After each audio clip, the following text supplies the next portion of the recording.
Welcome to Ion Franchising, where you will learn the A to Z's of franchising. Hello, everyone, and welcome back to another fabulous episode of Ion Franchising. Of course, I'm your host, Lance Gralick, and today, love and business do intersect, and here you're going to hear that classic love story of how they did intersect. And this brand, boy, they're on a roll. Welcome the founders of Mobility City, Vinny and Diane Baratta. Welcome, guys. Thanks, Lance. Hi, Lance. Thanks for having us. Hello, you're welcome. My pleasure. So, Vinny and Diane, ladies first. Diane, how'd you meet Vinny? Give us that story and a little bit about your history as well. Well, I come from a background of hairdressing, so this is a new industry for me for the past 5 years. I come from New Jersey and ended up in Florida. And my late husband was in all mobility equipment due to his health declining. And one day in a large rainstorm, as you do get in South Florida, he was in a power chair driving home from dialysis because he had been on dialysis for quite some time, and the chair broke down. So I leave my hairdressing position and I try to come to his safety, and I get him back to the house, and I call the company where we bought it to get the chair repaired. I figured it's an easy thing. You got a flat tire, whatever you have, they fix your battery, your car. Come to find out, nobody fixes mobility equipment. I couldn't find anyone. Wow. So I'm searching and I can't even believe this is happening. Anyway, long story short, after about close to a dozen calls, I come to Mobility City, which was located in Fort Lauderdale, and I was in Boca at the time, and I get a voice, which was Vinny's voice. He answered the phone, and he said, well, that's what we do. And it was late on a Saturday, and I said, is there any chance that you could come up today? And he said, we sure can. And he sent a technician, a well-seasoned technician, in a wrapped van up to my home and repaired the scooter. And well, my life was calm again. That gave me a lot of peace of mind, and it gave my late husband back his independence because he could no longer drive a car. Unfortunately, he passed away, and I was ready to go back to New Jersey, where I belong. I don't know anything about Florida, and my best friend said, why would you do that? You live in the land of Oz. Everything is always colorful and beautiful. She said, go on the dating sites. And I said, listen, I've been married my whole life. I don't know how to date. Again, another long story short, I go on the dating site, and who pops up but a name like Vinny Baratta? And I say, well, this is certainly what I'm accustomed to. My last name was Del Guercio, so I'm very used to being around Italian men. And I thought, okay, I think I can meet him for dinner. So we do meet for dinner. And at that conversation, Vinny starts telling me what he does for a living. And I explain my story. And we come to find out that you're the company that came to repair the chair. And you're the girl that was crying on the phone. And it just kind of was meant to be, as people say, things are meant to be. And I started working with him at the store, and I started marketing, and it started to really grow. Our own little store started to grow. And Vinny said he has a history of franchising. He said, I think this is a franchisable model. What do you think? And I said, why not? So we started it, and we've been very lucky and very successful and very blessed that we have, if you don't mind me asking him, how many do we have open at the time? At this time? We're 41. 41 locations and growing rapidly. As Lance said, we are on a roll. And this is a very, very needed business, as it's all about the graying of America. Nobody's getting any younger. And that's how it all started. Hey, Diane, that's a great story. And obviously, anytime anyone starts a business, whether it's a business from scratch or you're thinking about getting into a franchise, isn't the first thing people think of is there a need? Is there really a problem? And you yourself experienced it before you knew Vinny. You Yes. knew there was a need. You were the one making I was those there. phone calls, and you That's couldn't right. get the service. So I love it. I love it. And Vinny, now we got to hear from you. Well, thanks, Lance. It all started back. My grandfather came over from Italy, and they landed in Brooklyn in the Yay, Brooklyn. in the early 1900s, and they ended up moving out to Lindenhurst, Long Island. Grandma and Grandpa had 5 sons. They became 5 doctors. My dad's the middle son. 5 doctors? 5 doctors. Well, now there are 18 doctors in the family with all the cousins and offsprings and everything. I'm the oldest grandchild, and I'm the first failure of the family. I didn't become a doctor. Grandpa was a little disappointed, but I failed organic chemistry. Just as good. Yeah, I failed organic chemistry 3 times, so I figured there had to be something better. I graduated University of Tampa, and then when I got back to Long Island, I started my first Omni surgical supply. And back then there were no scooters. We were just doing Medicare rentals and stuff like that. And then we grew to Home Care America, which was I wanted to create a superstore like Home Depot's. It ended up that the Catholic health system ended up buying me in 1998. And I moved down to Florida in 2000. And then I started Mobility City because I thought there was a need. Some people call South Florida God's waiting room. So I wanted to fulfill the need, and it was great. So I made things a little bit different because now we were out of the surgical supply mentality and out of the medical supply mentality. And I wanted just to refine the model to be mobility, right? So you can buy compression stockings and adult diapers and braces and supports and diabetic supplies online. And I just felt there was no need for that. But people need mobility equipment to have their independence and a better quality of life. And that's where we built it, and we put in a racetrack so people can test drive their units, and it became very, very successful. So we just evolved from there, and then I had the luck to get that call on a Saturday afternoon that Diane, her husband, was in need of some repairs. So that's how it all came together. That sounds like a story of fate for sure. So just to be clear, so the listeners totally understand this scenario with Mobility City, obviously you heard in the story, everybody heard in the story that you do maintenance and you do repairs, and you have how many national contracts in place at this point? We have 90 national contracts. We through the manufacturers, we service Walmart.com, Walgreens.com, CVS.com, 1-800-wheelchair, probably about 40 Amazon sellers and eBay sellers, where they need a connection. They need a good company to deliver a scooter, power chair, lift chair to a customer that is out of their reach, and have a successful delivery. The first thing a senior will say is that, if I don't know how to use it, I want to return it. So they had a very, very high return rate, and we were able to lower that in double digits. So that was really, really important. And that's what made us grow really big. Typically, white glove delivery is 2 men in a truck with no deodorant, and they deliver the refrigerator, and then they delivered a washer dryer, and then they want to deliver to an 82-year-old woman a $2,000 scooter that she bought online. And it just didn't work out that way. So we're more focused on white glove delivery and warranty, non-warranty work. Love it. No, that sounds awesome. So let's talk a little bit about your selection process for franchisees. Who are you actually looking for? You obviously have a lot of franchisees in place. You award large territories, a lot of opportunity for growth.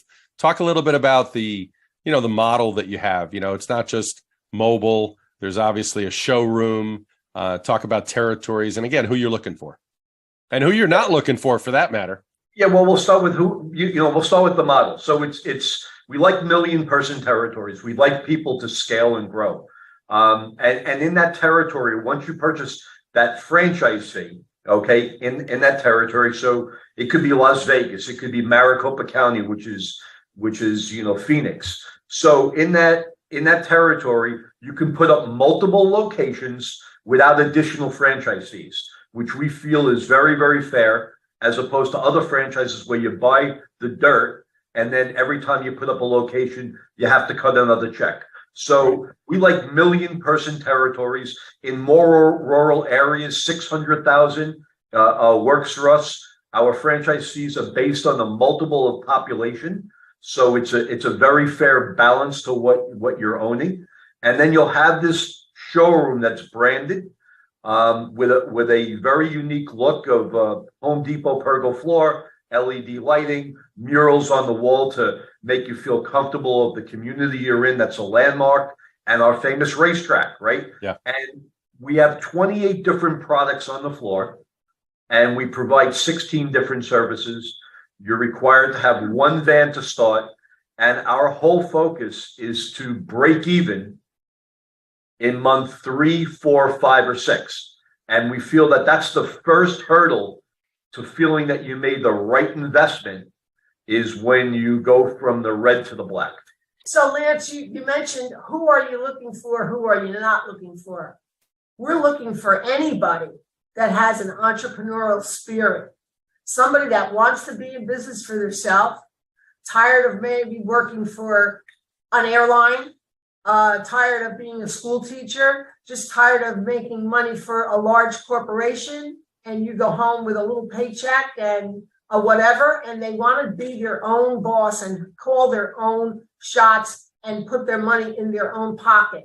If they have that spirit, we'd like to work with them, and we'd like to introduce Mobility City and show them how profitable a business like this can be. This is not the kind of business that you wake up and say, oh, I think I want to fix wheelchairs and scooters. But we rely on well-seasoned people like yourself, okay, to introduce our model as something that's very much needed throughout the whole country.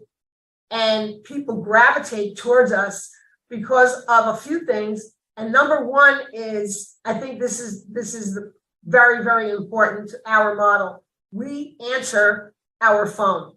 When the phone rings, you get a person, a real person that says, yes, we can help you.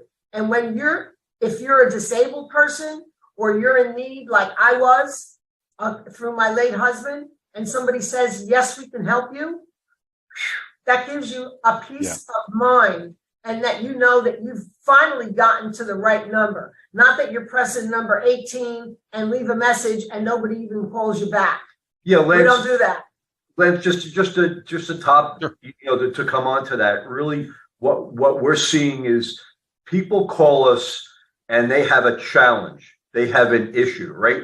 So their independence has stopped. Their quality of life has gotten worse because they can't move.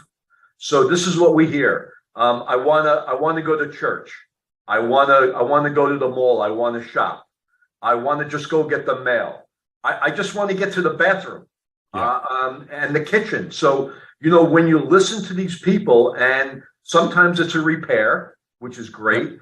A lot of times it could be a rental because I had a hip replacement or a knee replacement. I don't want to own the product, but I just want it for 6 to 8 weeks, which our rental business is unbelievable as far as reoccurring revenue goes. And then most of all, Dad had a stroke, Alzheimer's, Parkinson's, and then they say, you know what, I really need to buy a good lift chair that I can live in that'll help me to stand up and get out. So we always talk about solving people's life challenges, and our model is more of a show and tell, right? Yeah. You're going to tell me your problem, and I'm going to show you products that could help solve that problem, and you'll make the decision. So it's really not a high pressure sales job because people know what they want to accomplish. It's all about quality of life, a little bit that we can show them, whether it be a simple walker or a scooter or a power chair that actually enables this person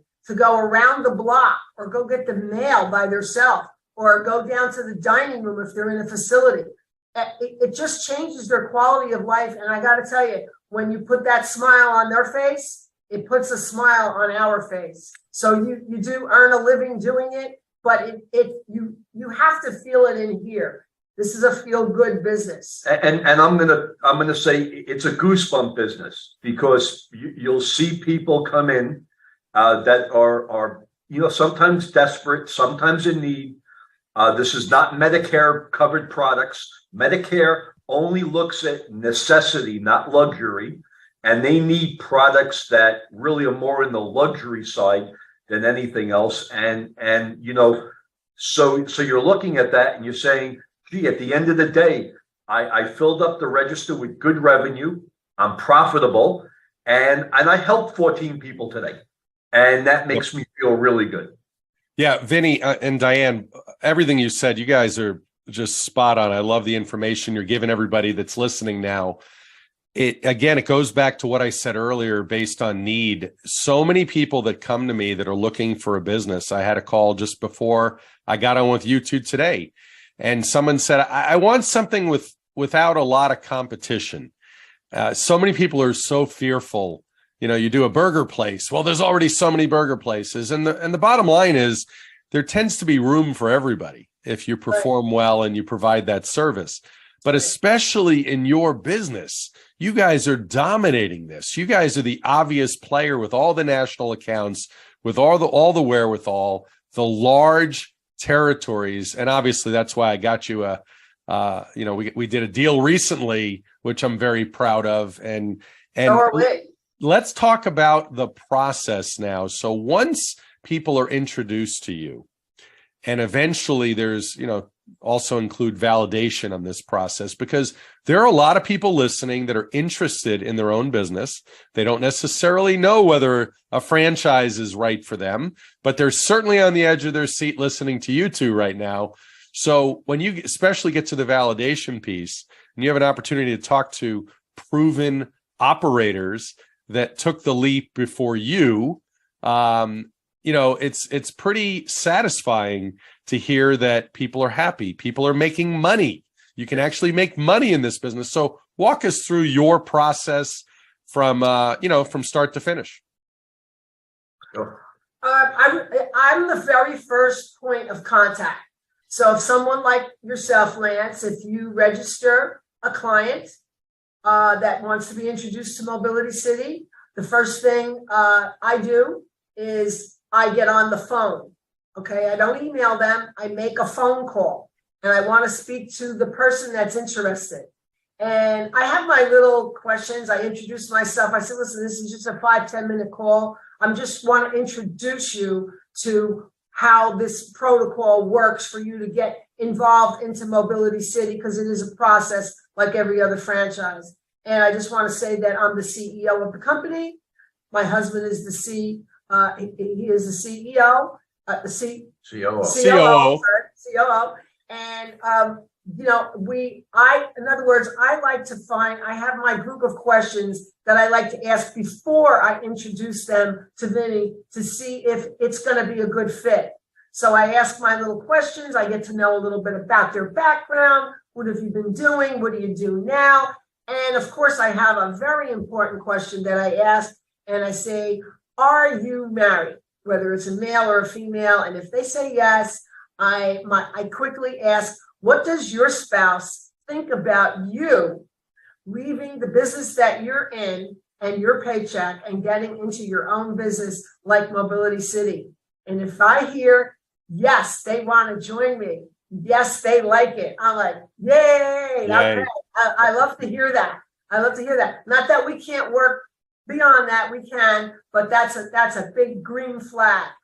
So it starts there. And then I say, well, the next step is I'd like you to meet my husband, Vinny, on a Zoom call, and he will do the PowerPoint presentation, and you will see what the model of the company is all about. And that will take you anywhere from 45 minutes to an hour. So certainly if you want to invest in your future, that's worth getting in front of for an hour, and you're meeting the founders of the company. We don't have a sales team. It's just Vinny and myself.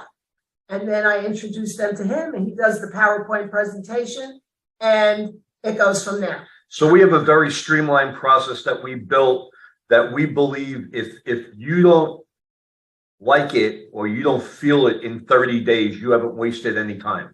So we start with the initial PowerPoint, which is a 30,000 foot dive into the model. And I always say to people, if you want to talk about revenue numbers on day one, you're not our customer because you don't understand the model. And the model is a lot different than owning a lot of food-based models, window cleaning, bug chasing models, and so on. We have a very unique model. We take care of people every day. So you'll have that initial PowerPoint. And then if you like everything that you see, the following call with me within a week is all about your territory, your startup costs, your ongoing costs, your working capital. After doing 40 of these, I really have it drilled into very accurate numbers.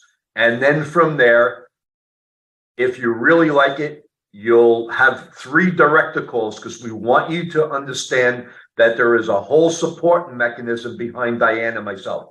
So director of operations, director of marketing, and director of national accounts. So you're spending 30 minutes with them.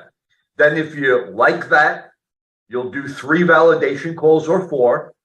And then Diane always require you to do a discovery day. And I'll have Di talk a little bit more about that. So Vinny, hold on one second, Diane. So Vinny, on the validation calls, how do you guys do it? You give them a list of the franchisees and call well, 3 or 4, however many you want to talk with?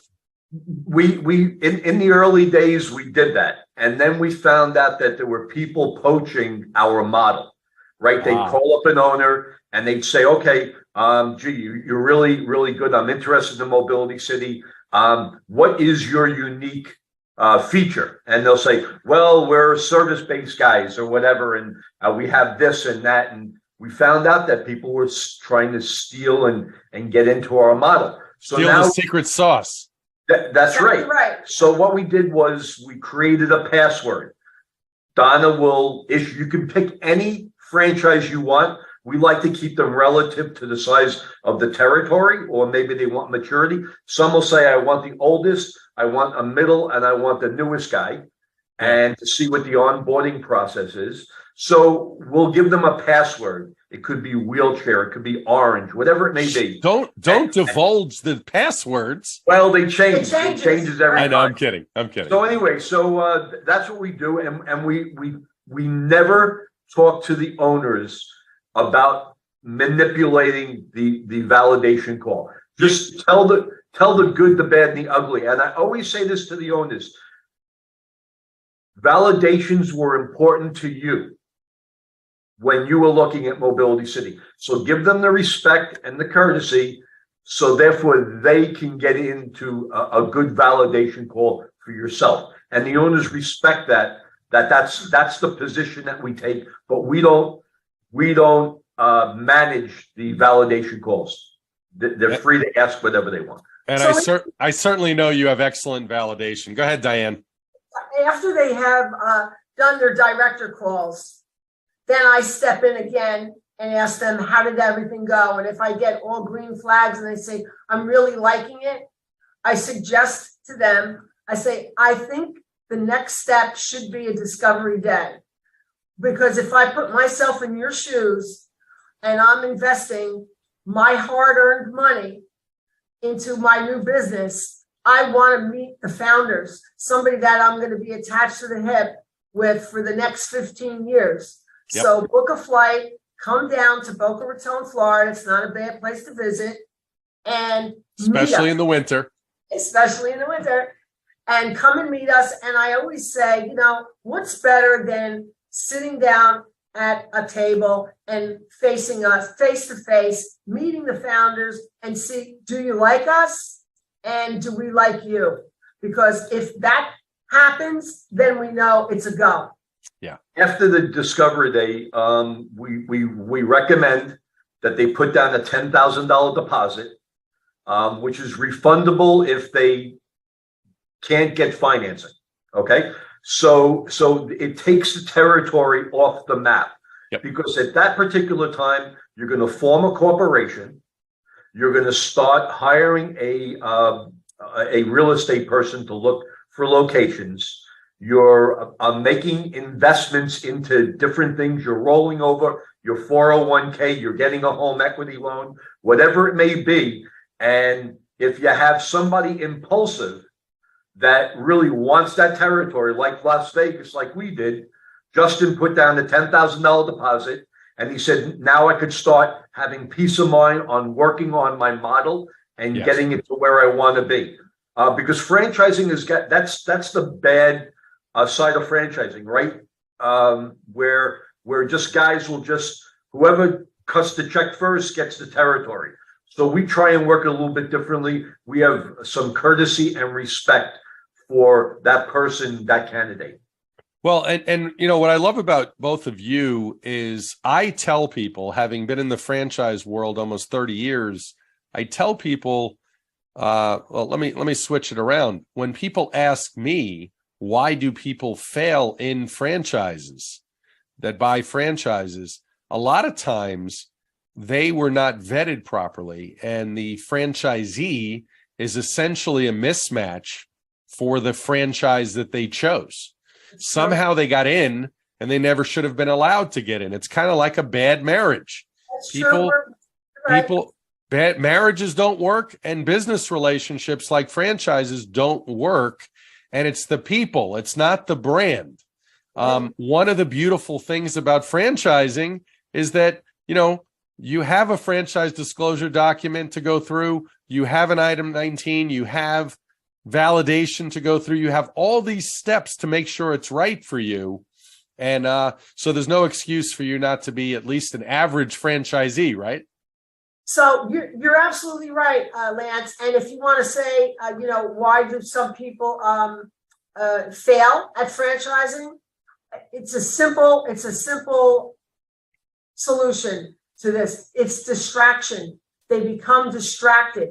If they become distracted from the recipe, and we do have a recipe, just like McDonald's and Wendy's and Burger King, we have a recipe, and I encourage them to follow it.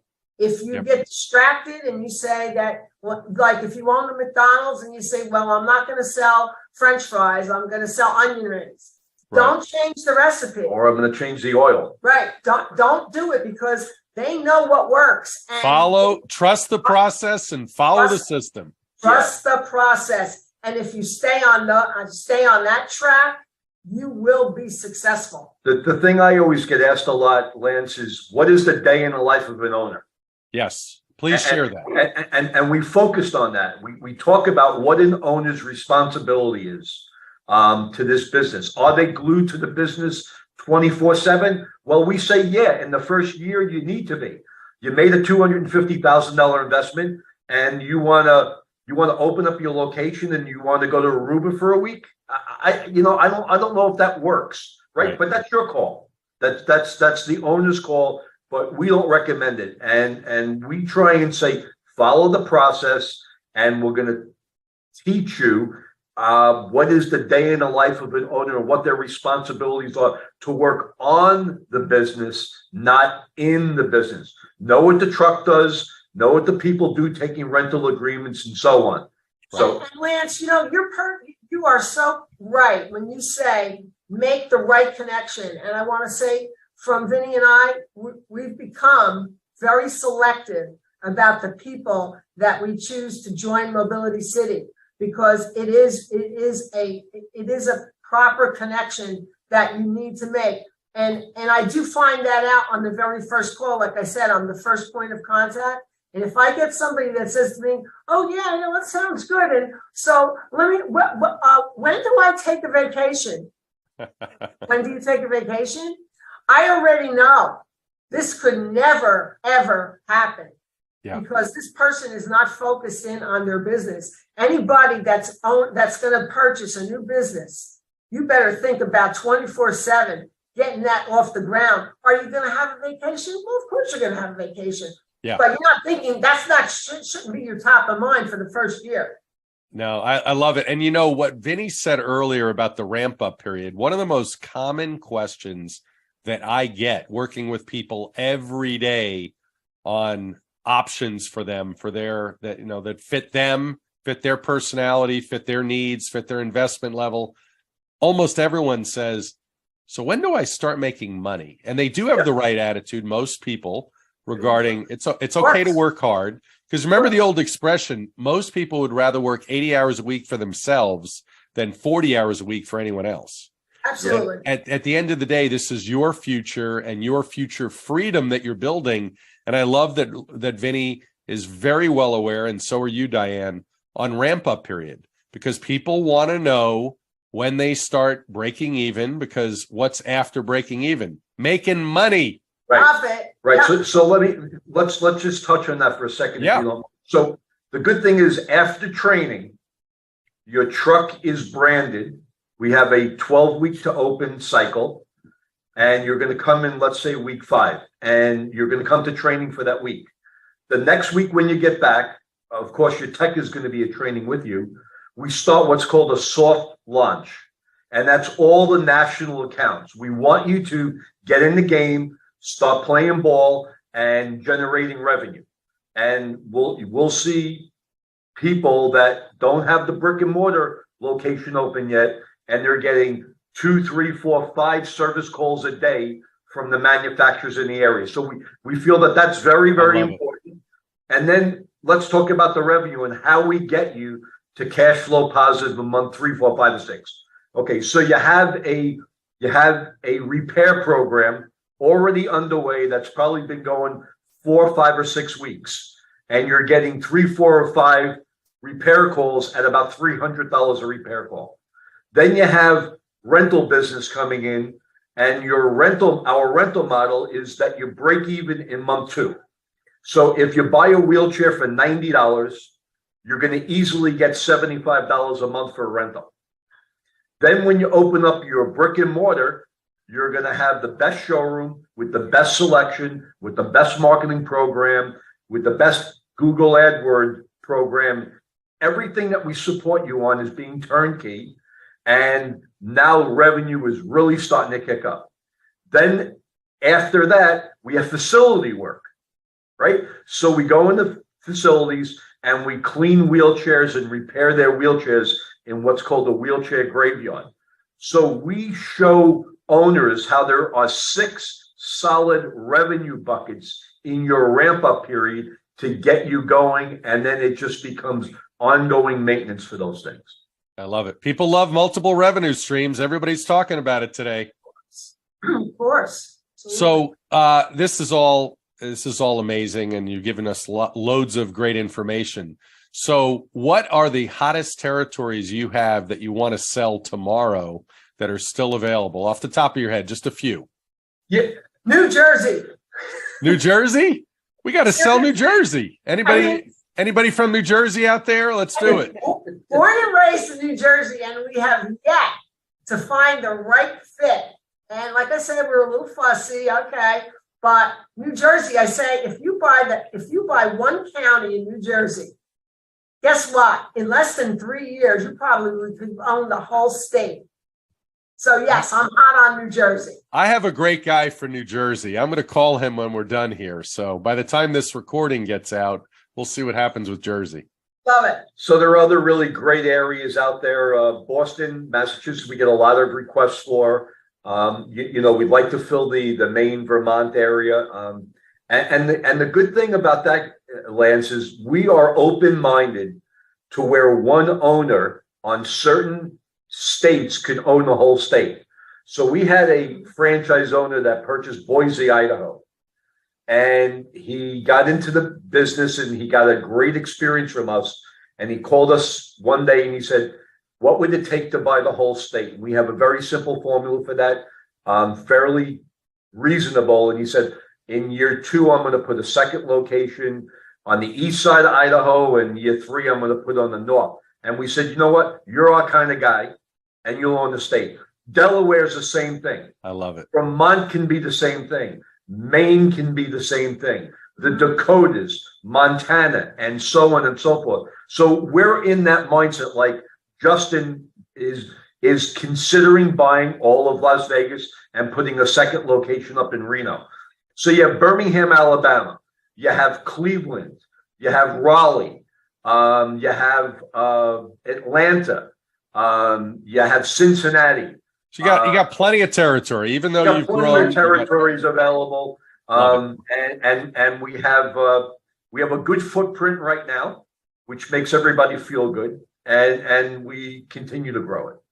I absolutely love it. So final thoughts, final words of wisdom for people listening, not just about Mobility City, but look, you guys are great franchisors that other people look up to in the industry.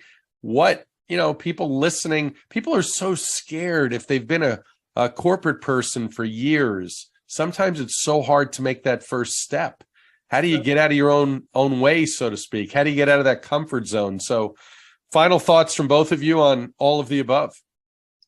I'll start and say thank you, Lance, for having this podcast. It's great, and we love telling the story. We get a little fired up about it. My pleasure. But here's the thing: Vinny and Diane, founders, owners, 100% stockholder of the company, are presenting the franchise to you. We're not selling it. We're going to present it to you. You're going to work with us all the way through. When you purchase your franchise, we're still there all the way. We're not commissioned salespeople just looking to hook you. And we really feel that we're going to give you a turnkey model that can be profitable in a very short period of time with 3 employees. And all you need is 3 employees. Something that differentiates you in the community from everybody else, no matter what's out there, and it gets a lot of recognition. And I would say my closing thoughts would be, if you're tired of working for someone and you have that spirit of being an entrepreneur, which means you want to invest in yourself. And if you feel that you can invest in yourself and be successful, then you should look into franchising, because it's a proven system. It's in place. It's a turnkey. We help you we hold your hand every step of the way, and we're happy and proud to do that because we know what works and what doesn't work. And that franchise slogan, "You're in business for yourself, but not by yourself," is what we live by. And we really believe that anybody that meets Diane and I will get an amazing experience, and they'll be able to put their head on a pillow at night and feel very comfortable about the investment that they made, because this is the right business model for the right time, for the graying of America, for all the disabled people out there, starting with our veterans and going to people young and old, because everybody gets injured sometime in life. Absolutely. Well, thank you so much, Vinny and Diane. Amazing. Love seeing you guys, and let's do some more deals. And for those listening, Mobility City, you heard it here from Vinny and Diane. Thank you both. Talk to you soon. Okay. Pleasure. Have a great day. You too. Thank you very much for listening today. Please like, follow, and subscribe. This is Lance Gralick. Until next time.